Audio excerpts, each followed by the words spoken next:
And this is the big caution that I have been pushing out there regarding the administration and Republicans.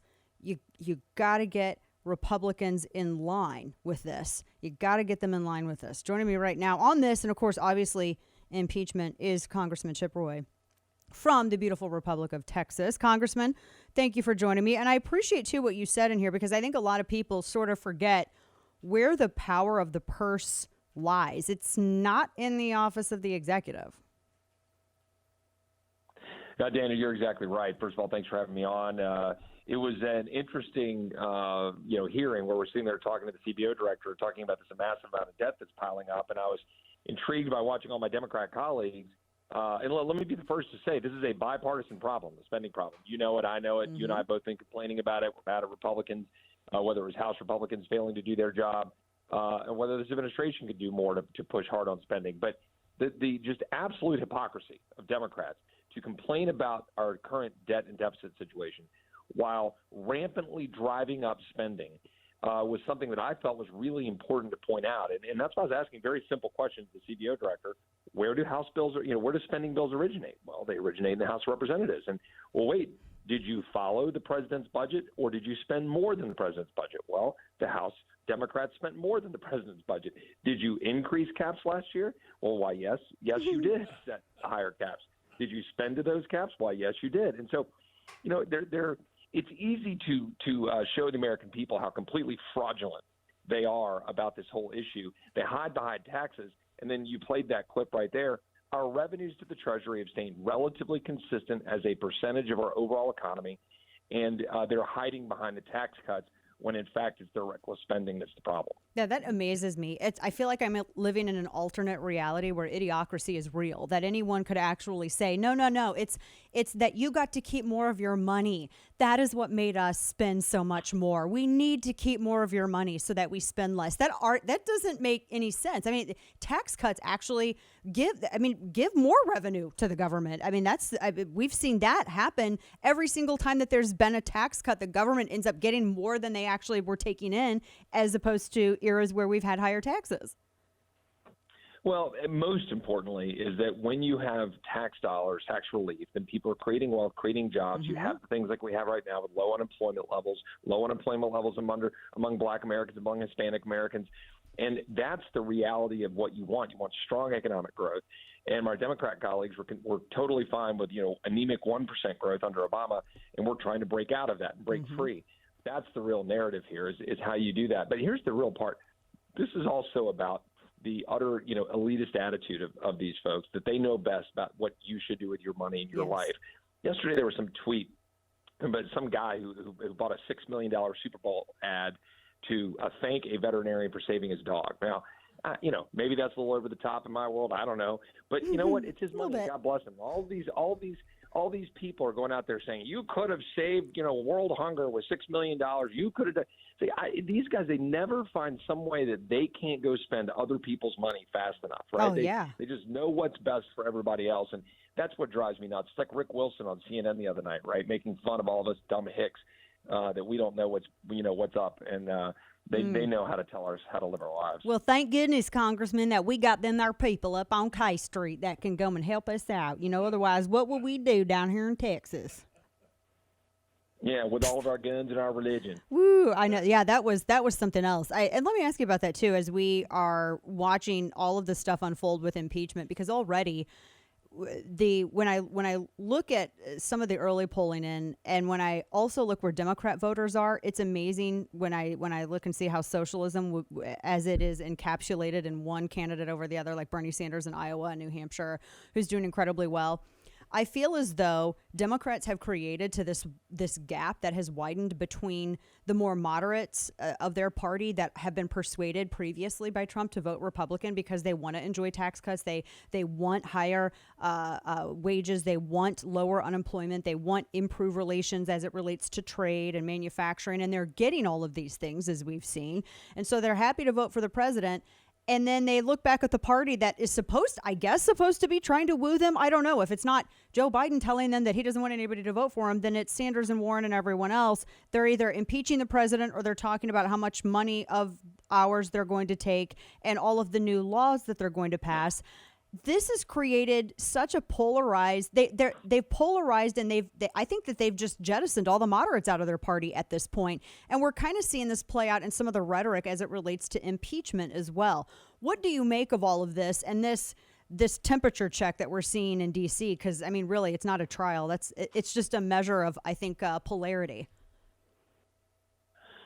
Well, I think you're certainly spot on in terms of where the Democratic Party is. And I always love when people try to lump everybody into the same buckets, and they say, well, you Republicans, you've got your right-wing side. Now, hold on a second. I mean, look, and I use this as a perfect example of this, the border security vote in the summer of 2018. Okay, a bill that I didn't fully support, that got down to the floor of the House. I wasn't in Congress at the time. And you had 191 votes for a bill that would have, revamped our immigration system, had significant amount of border security, but it did in fact have status for the DACA class. Virtually the entire Freedom Caucus voted for that. But the sort of left-wing side of the Republican Party, 20 or 30, fell off, and not one Democrat voted for it. Now, this is on point to your point, right? Mm-hmm. They are so extreme, they wouldn't work with us there in the summer when even our supposed, right flank in the Freedom Caucus were willing to sit down and have a conversation about how to get to border security. Then what do we have? A massive crisis after that, a humanitarian crisis, people getting harmed, cartels getting empowered. This is the reality of the current Democratic Party. They're run by AOC. They're run by Tlaib. They're run by Omar. They're anti-Semitic. They're running around saying how ICE and Border Patrol should be abolished. They're saying that kids are drinking out of toilets, and they're lying about it. They want to come take your guns. They want to take your money. They want to have socialism. They want to support Bernie Sanders or Elizabeth Warren. They don't even care. They think they're too conservative for them. I mean, they're moving so far to the radical left, they're leaving people without a home. Now, here's the problem.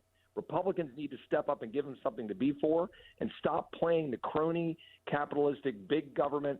We're going to do it just a little less bad than the Democrats' game, and they need to stand up and lead. That's what the president is doing that's driving a wedge that Republicans in Congress need to fully embrace to shake up this town and not follow the swamp. Yeah, exactly. What do you make of this, the way that the impeachment has gone out so far? I mean, correct me if I'm wrong, Congressman. I'm talking to Congressman Chip Roy from Texas, but I always thought it was the job of the House to do all the investigating and talking to the witnesses and giving enough information to the Senate so that the Senate can come to a decision based on the evidence that the House has collected. So apparently now, because Adam Schiff was such a poor managed this so poorly, the Senate is supposed to take up that job now, which, I mean, if they're going to do it, I guess go ahead and bring in Hunter Biden. But what's your, I mean, because you're there, as all this is going down, what's your take on it? Well, I was actually over in the Senate just for a brief spell this afternoon, went over and visited with a couple of my old bosses over there and watched some of the proceedings. I think you ought to teach a class to some of the House members, particularly the House managers, Dana, because you seem to get it. The House's job was to present the case. Now, I'm a former federal prosecutor, and I didn't really want to walk into court and walk in and say, well, you know what, I think I got a pretty good idea they were up to something, and I want to call a bunch of witnesses, Judge, and I'm not 100% sure what they're going to say. One of them may wrote a book, and I hope it'll, prove what I want to prove. A judge would just boot me out of courtroom, right? You come forward with the charges that are backed up by the evidence, that you can present your case. That was what you charged in the grand jury and so forth. It's not that you can't call witnesses in the Senate. No one is saying that. They're saying that the House didn't do their job to put the case together. They ran away from subpoenas. They ran away. They didn't even subpoena John Bolton. They subpoenaed Kupperman. Then they walked away from the subpoena and refused to actually litigate the question of executive privilege. Now they want to have their cake and eat it too, go into the Senate and have the Senate clean up their mess that they created by not doing their job. They rushed it. It was a politicized process. They did it for a political purpose to attack the president. And whatever you think about the perfection or non-perfection of the phone call is relatively irrelevant to the question of whether or not the House did their job and whether they proved up the case.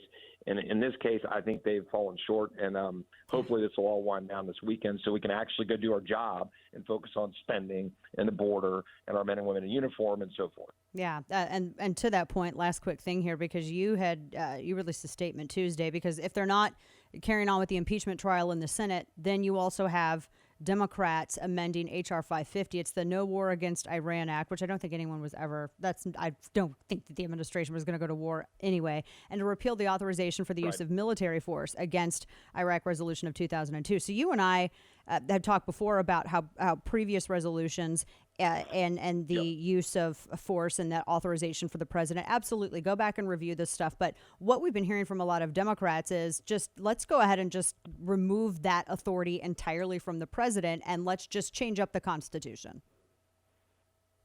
Well, what we had today was we had another politicized vote that the Democrats set up as a thumb in the eye to the president, which meant that they didn't have what we should have had, which is a robust debate on the floor of the House in which we really discussed whether or not and for how long and where and for what reasons our service members should be in the battle in Iraq, Afghanistan, or overseas generally. And we need to revisit the 2001 authorization of force. Today, I voted to repeal the 2002 authorization of force in Iraq.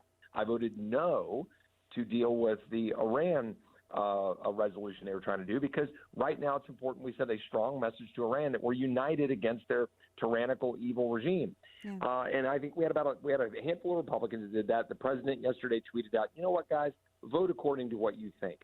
That was his signal that he, too, is concerned about how long we continue to operate over there under these old authorizations of force. But he wants to do his job to stand up against Iran. So I was happy to have those two different votes, one standing with him on Iran, the other one saying, hey, I think we should all revisit the continued use of the Iraq resolution. Yeah, and that's also not the indication from a commander-in-chief that's so eager to get everybody involved with war either. That's some of the rhetoric we've heard so He's often. walking the right line. He is.